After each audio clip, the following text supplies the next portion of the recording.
বন্ধু হ্যাঁ কি অবস্থা? ভালো। কি দেখা দাওয়া আজকে? গরুর গোস্ত এত ডুমা।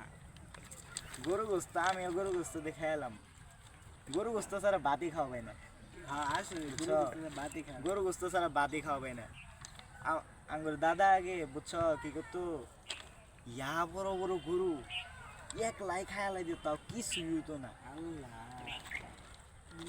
আমারও দাদা ছিল বুঝছ, প্রত্যেক বেলায় বেলায় মানে 3-4টা করে মুষ লাগতোই। তাও কত বড় বড় জানো, এত বড় বড় মুষ। ইয়া আল্লাহ, আর আমার দাদা কি আছে জানো, কি ছিল? 10 ফুট আছিল। আরে ভাই শরীর আছিল হাতির মতো শরীর। আমার দাদা আগে যে শক্তি আছিল, এক ঘুষি মারে হাতিরে মাইরা লাই দিছে। আমার দাদার যে শক্তি আছিল, আমারও দাদা আছিল বুঝছ, এরা টুকা মেরে হাতিরে ফালাই দিত, অজ্ঞান করে আলাইতো। পচা মুখে তোর দাদার থেকে আমার দাদা বেশি শক্তিশালী আছিল। পচা মুখে শালা।